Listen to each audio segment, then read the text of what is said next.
Assalamualaikum warahmatullahi wabarakatuh. Di kesempatan kali ini bertemu lagi dengan kami di obrolan santai Darul Quran, tetap pada tema Haul Mu'assis. Sudah hadir bersama kami Bunda Idriati Adawiyah. Beliau adalah istri dari Al-Maghfurlah Abah Mahmud Tontowi, bersama putri kesayangan beliau Mbak Adis.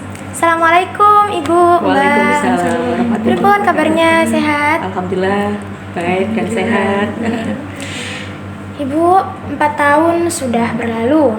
Bagi kami, sosok Dedi Mahmud adalah ayah sekaligus guru yang luar biasa.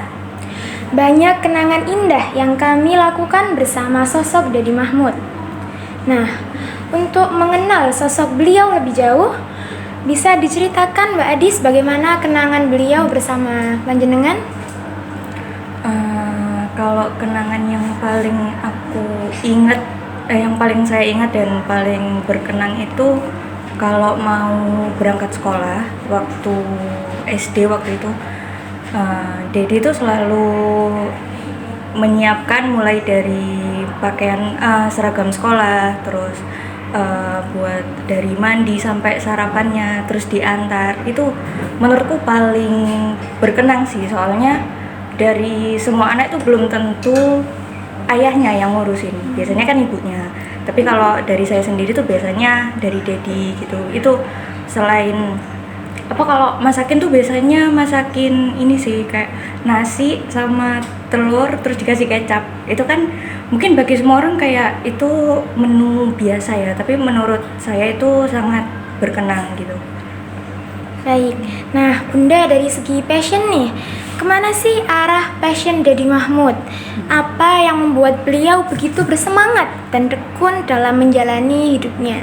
Iya, kalau passionnya Dedi Mahmud ya, mungkin karena beliau itu background beliau itu sejak kecil kan memang di keluarga pesantren ya. Kebetulan ayahnya sendiri adalah ulama, dan kemudian juga di tempat kelahirannya beliau sendiri itu kan ada pesantren di situ gitu.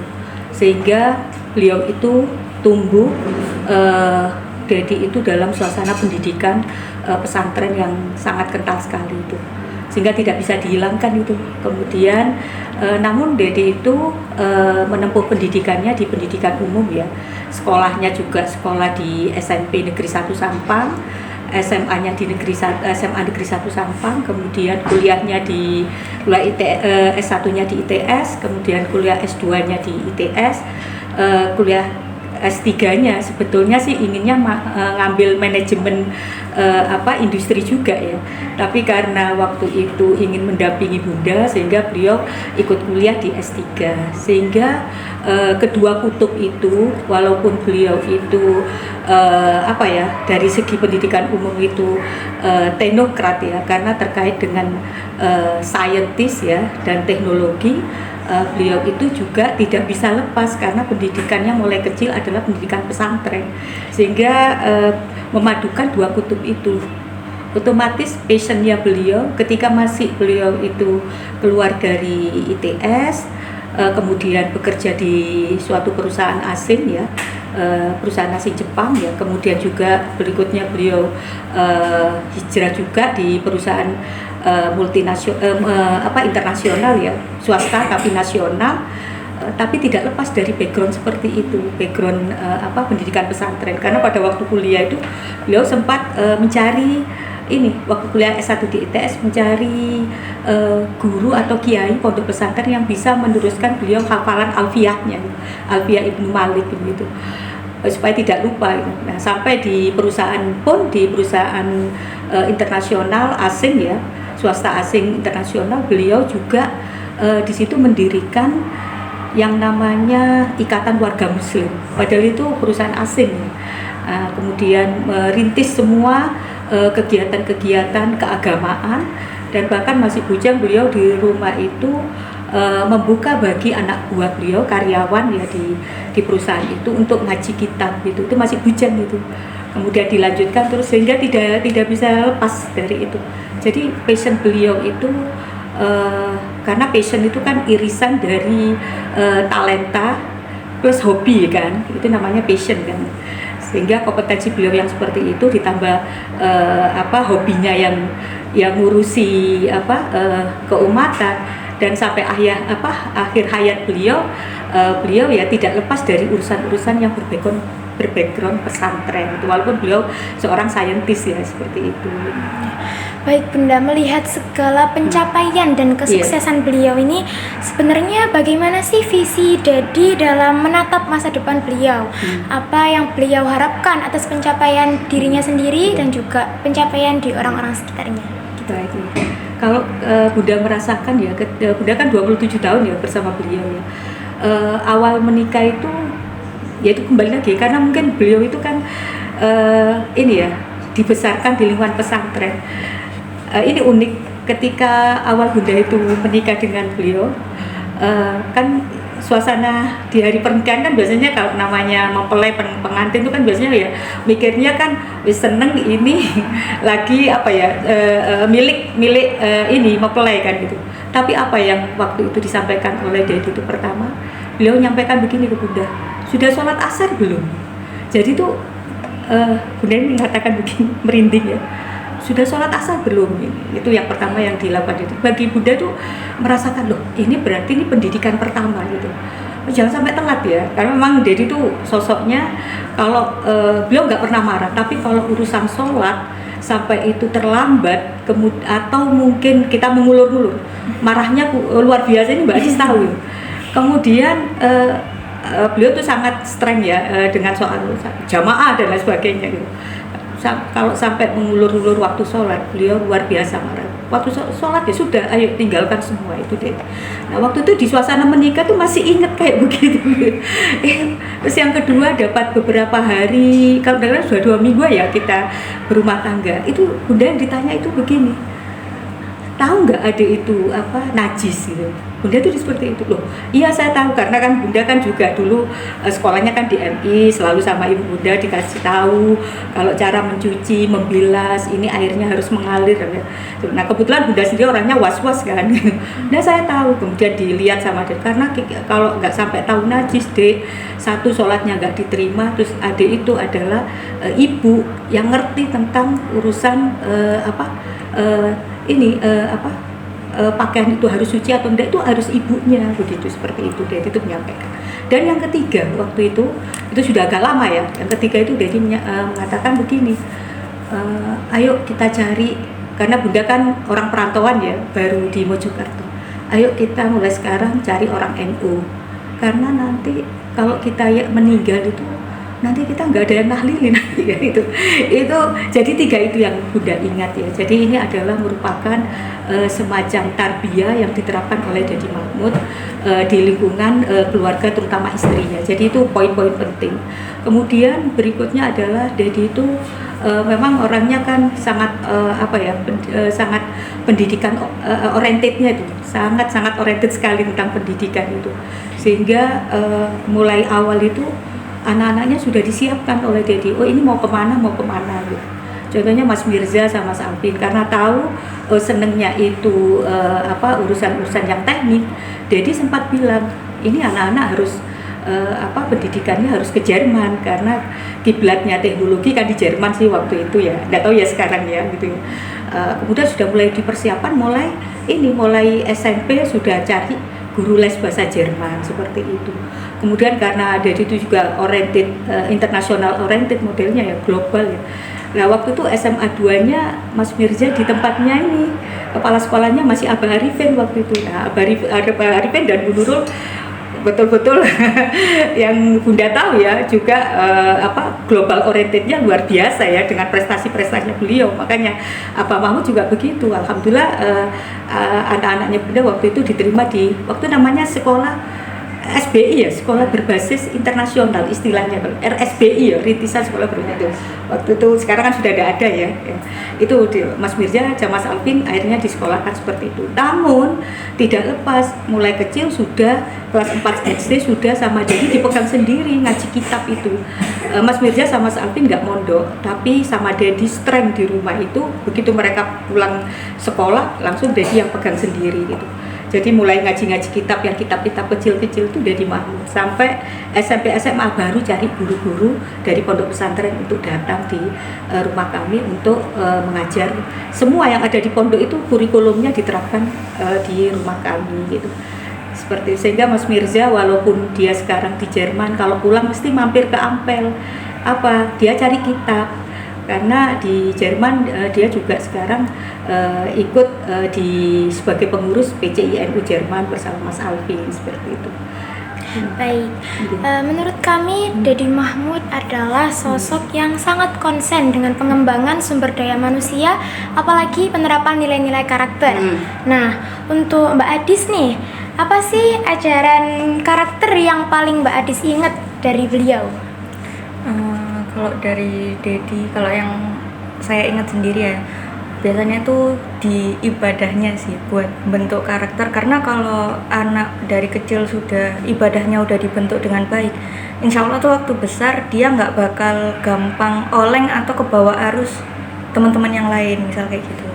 Jadi dari kecil tuh sudah mulai dari sholat, ngaji itu sudah harus. Apalagi dulu tuh aku ingat banget waktu kecil sholat subuh ya kan, agak ya namanya waktu itu mungkin aku belum tidur ya, kayak malamnya tidurnya telat, jadi subuhnya kayak agak telat dikit lah. Sebenarnya nggak sampai matahari terbit, cuman itu waktu itu aku ingat banget Dedi itu langsung kayak ceples gitu sambil bangunin gitu, diceples gitu, terus ayo sudah subuh, sudah telat gitu. Tapi dari situ itu membentuk karakterku waktu udah besar, apalagi waktu tinggal sendiri, waktu udah kuliah, aku jadi tahu kalau ini udah subuh, aku harus bangun kayak gitu. Jadi kalau ya walaupun mungkin pernah ya ada yang namanya telat-telat hilaf gitu, tapi selalu ada rasa takut. Kayak dari situ karakterku mulai kebentuk dari ibadahnya.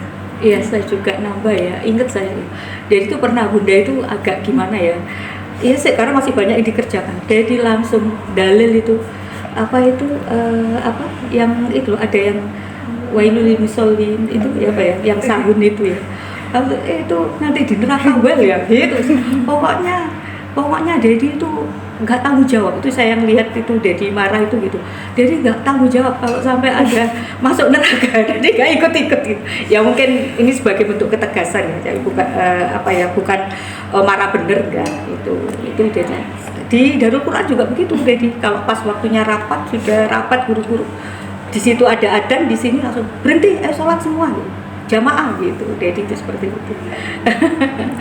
Baik Bunda, menurut kami nih ya, sosok Dedi itu sangat balance istilahnya dalam semua urusan perkara. Nah, bagaimana sih Dedi Mahmud dapat memadukan antara saintis dan religius dalam kehidupan sehari-hari, serta contoh konkret dalam hal ini gitu.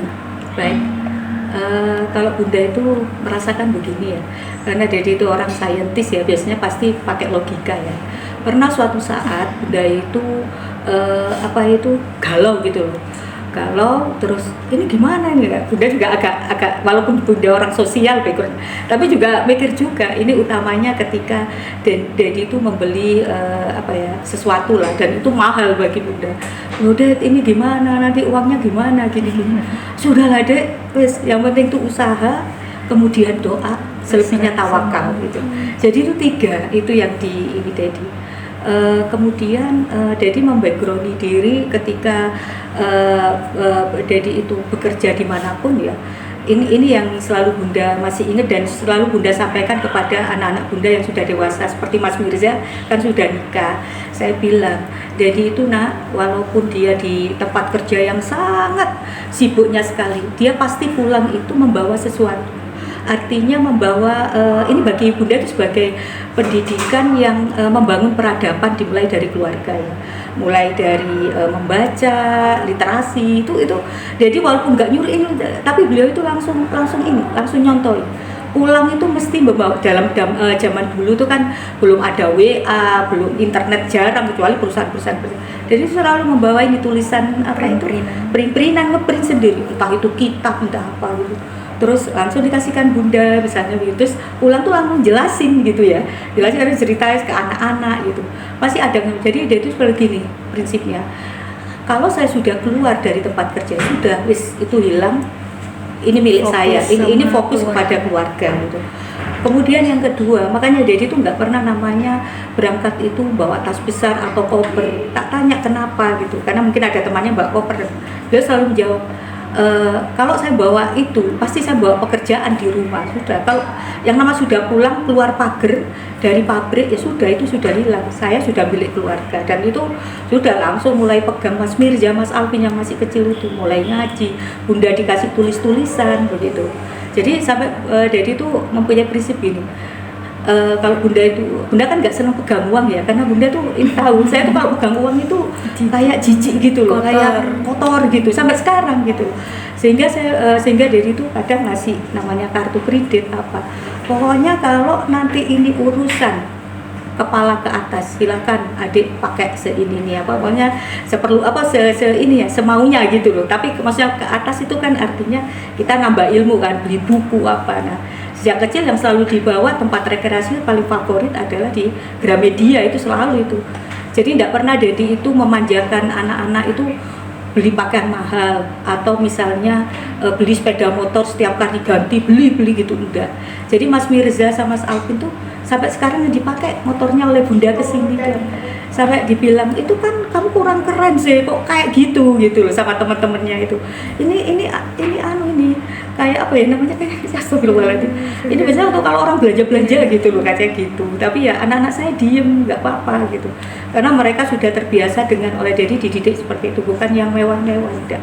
Pokoknya kalau untuk urusan kamu harus meningkatkan ilmu dan sebagainya, Dedi tak biayai apapun. Sampai dulu Mas Mirza pernah dipilih oleh SMA 2 ya, lomba English debat English di Korea. Itu dibiayai, padahal Dedi itu waktu itu ya kalau dibilang punya uang itu ya nggak lah, tapi sampai nguras tabungan tapi demi anak. Terus ya dibiasakan anak-anak itu sudah orientasi luar negeri, maksudnya itu orientasi internasional. Kadang jadi sampai nabung itu ngajak ayo kita ke Singapura gitu, karena masih kecil-kecil itu ke science center itu. Jadi uangnya ditabung tuh, itu bukan uangnya dimanjakan anak untuk beli sepatu yang keren, mahal, branded, itu kita nggak pernah seperti itu gitu. Kita sederhana tapi kalau urusan itu jadi apapun akan dilakukan gitu ya.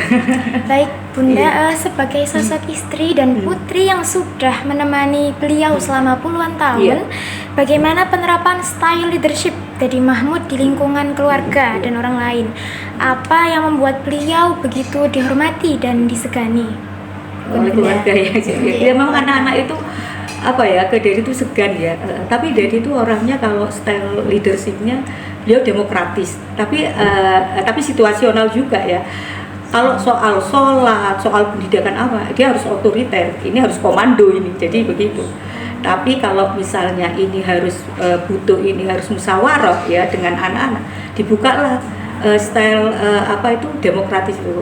Beliau mau kok terima masukan, kritik atau apa gitu. Jadi istilahnya style kepemimpinan beliau kalau Bunda lihat itu ya situasional, dilihat dulu. Ada hal tentu kita Dedi itu harus satu komando ini gitu. Tapi ada hal tertentu yang memang ini butuh suasana yang harus melibatkan semuanya gitu. Ini yang Bunda rasakan gitu.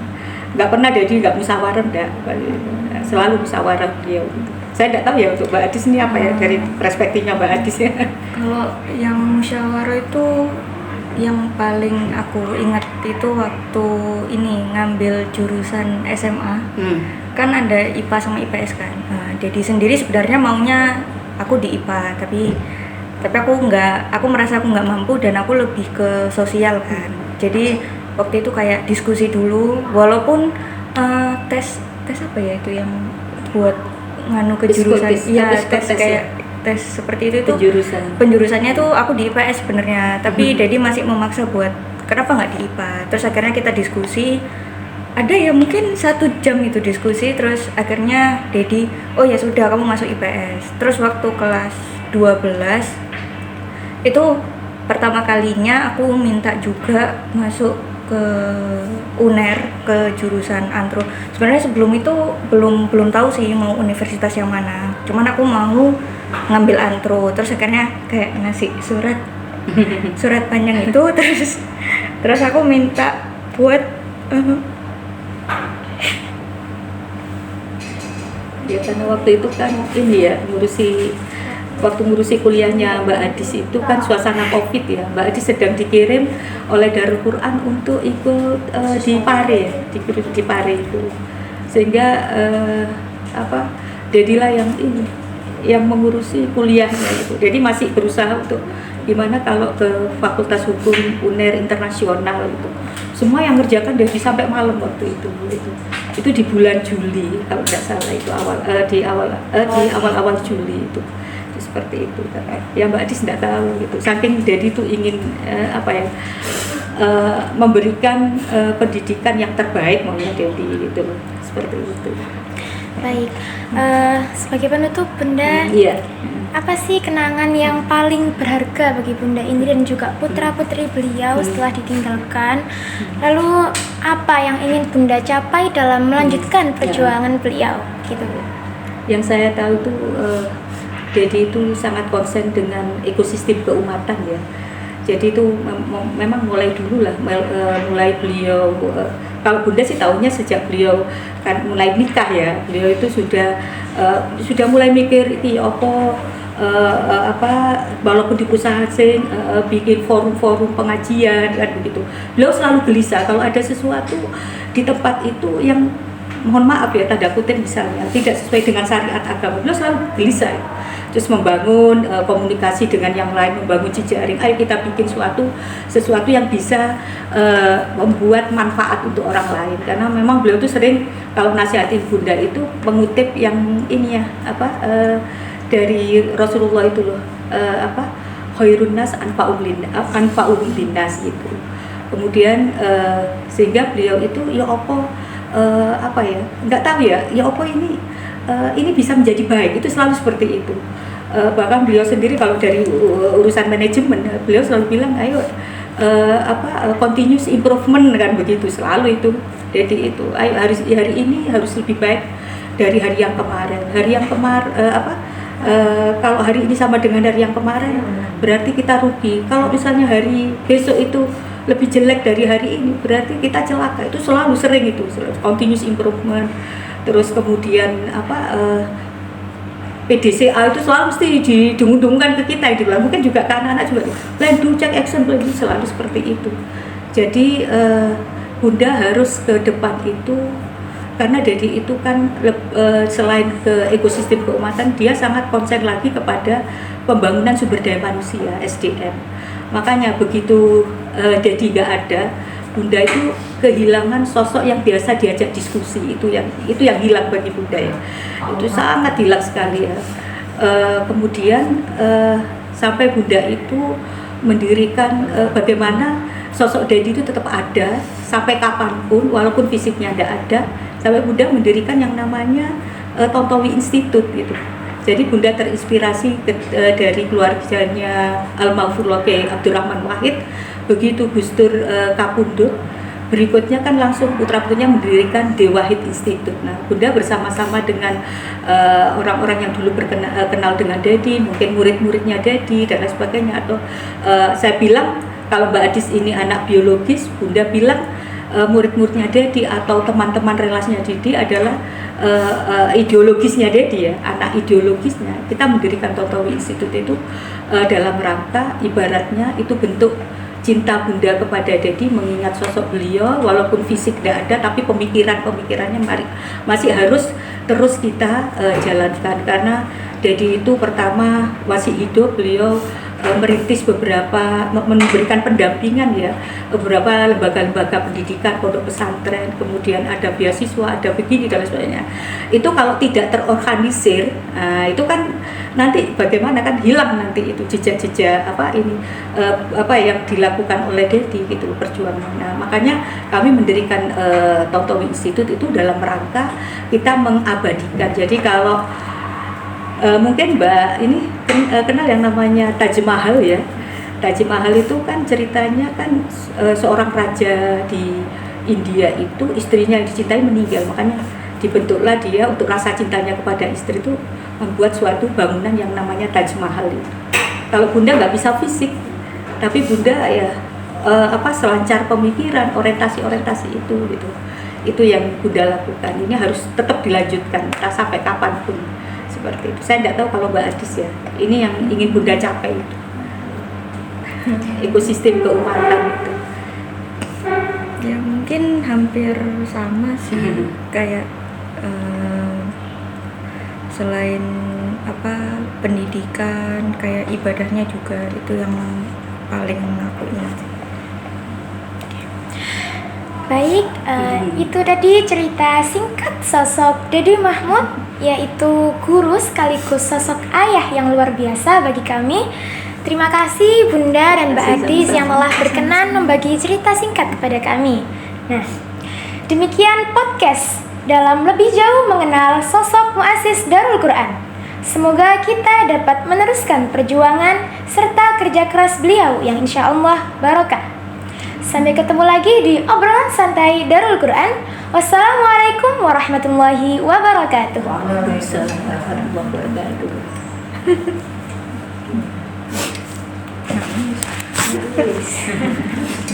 Ya,